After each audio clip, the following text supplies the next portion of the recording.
Tape 3W suivi d'école au Sénégal. D'accord. À école au Sénégal, c'est facile, tu n'as qu'à te connecter. Tape école au Sénégal, les leçons sont beaucoup plus. Voilà, donc je disais qu'on peut donner un exemple sans pour autant dire exemple de point. On doit le mettre dans une phrase. On peut même donner un exemple sans pour autant dire par exemple. On peut dire c'est le cas des télécentres qui employaient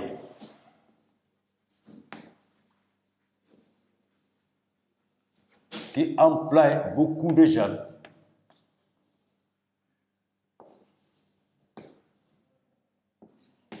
il y a de cela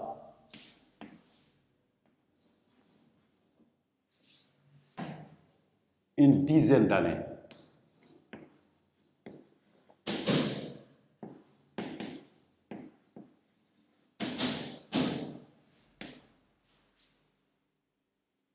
C'est le cas des télécentres qui employaient beaucoup de jeunes il y a de cela une dizaine d'années. Avec le développement des TIC, avec le développement des TIC, de nouvelles techniques d'information et de communication, ces jeunes sont versés dans le chômage. Dans le chômage.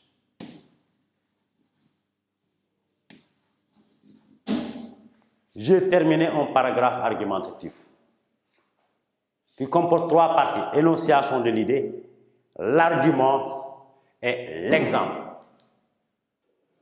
Mon deuxième paragraphe argumentatif doit être lié à ce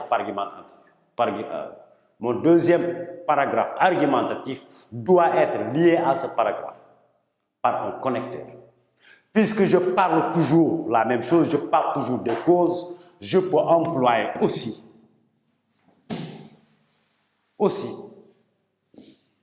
une mauvaise politique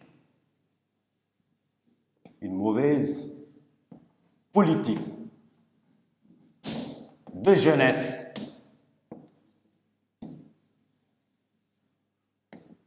peut être à l'origine de ce problème.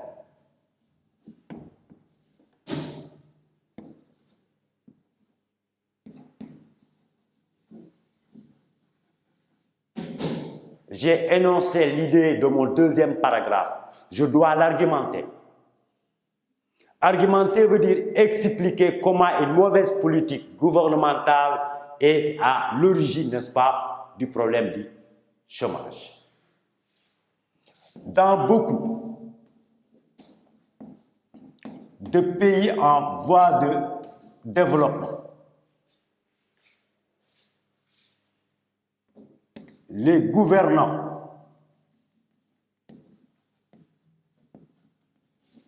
n'orientent pas leur politique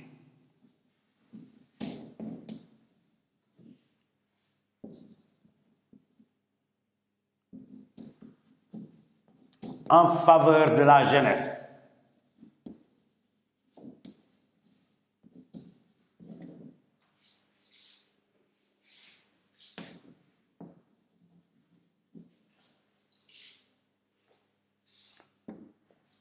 Dans beaucoup de pays, parce que dans beaucoup de pays en voie de développement, les gouvernants n'orientent pas leur politique en faveur de la jeunesse. Ils devraient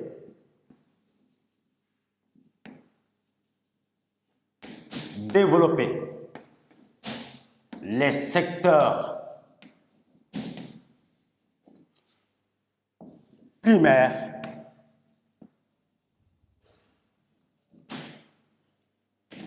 agriculture, élevage, pour pouvoir prendre en charge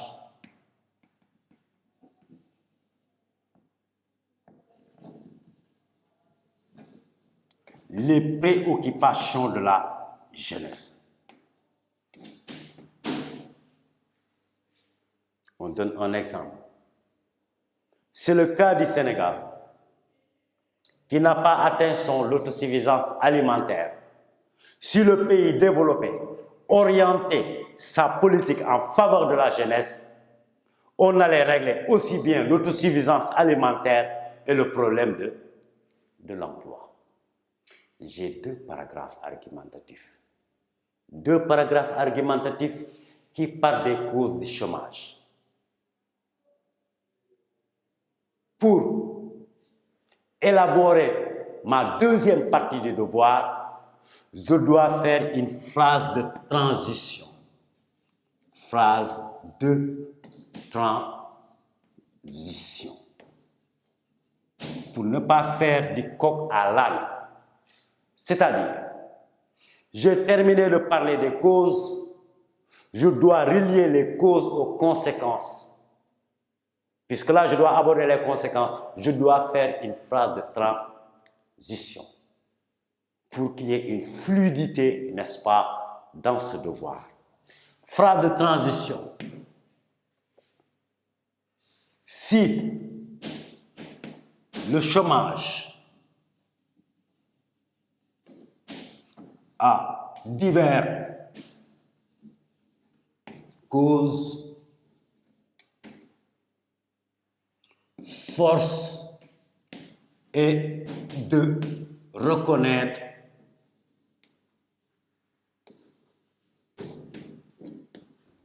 qu'il est lourd de conséquences. À partir de là, mon correcteur saura que je vais parler des conséquences. On appelle ça une phrase de transition. Et il y a plusieurs façons, n'est-ce pas, de faire une phrase de transition. S'il n'y a pas cette phrase de transition, ce sera du coq à l'âne, c'est-à-dire il n'y aura pas une relation, une liaison entre les causes et les conséquences. Vous allez avoir donc un devoir où les parties sont carrément séparées. Donc la phrase de transition nous permet de partir des causes et des conséquences. Et comme nous l'avons fait dans le plan détaillé, dans les conséquences également, nous allons parler, n'est-ce pas, on parle d'équilibrer les parties. Si dans la première partie, j'ai deux paragraphes argumentatifs, dans la deuxième partie, je dois avoir deux paragraphes argumentatifs, dans la troisième partie, je dois avoir deux paragraphes argumentatifs. Donc là, j'ai élaboré deux paragraphes argumentatifs, l'avancée technologique, n'est-ce pas, et le problème. Le deuxième paragraphe argumentatif, c'est une mauvaise politique gouvernementale qui est à la presse, n'est-ce pas, une cause importante, n'est-ce pas, du chômage. Dans les conséquences également, je dois élaborer deux paragraphes argumentatifs. Le premier paragraphe, dans mon plan détaillé, j'avais parlé de la délinquance juvénile, ces jeunes-là qui sont désespérés, ces jeunes-là dont leur avenir est très sombre, ces jeunes qui représentaient l'espoir de toute une famille qui voit, n'est-ce pas, leur avenir qui est compromis, ces jeunes-là, ils vont verser dans la délinquance juvénile. La principale conséquence donc du chômage semble être la délinquance juvénile et j'explique, j'argumente, n'est-ce pas, et j'étaye par un exemple. Deuxième paragraphe argumentatif, parlant toujours des conséquences, j'emploie un connecteur aussi, où également, l'émigration semble être une conséquence du chômage. Parce que ces jeunes-là qui ne trouvent pas d'emploi, ces jeunes diplômés qui ont fait leur devoir, ils ont appris jusqu'à obtenir leur diplôme, ils ne voient pas l'emploi.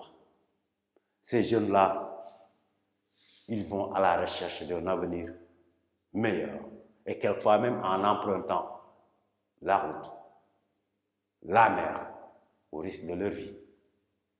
Des jeunes désespérés qui semblent trouver, n'est-ce pas, qui pensent que leur avenir se trouve, n'est-ce pas, à l'étranger. Pourquoi? Parce qu'également, il y a ces jeunes qui sont à l'étranger et qui réussissent quelquefois.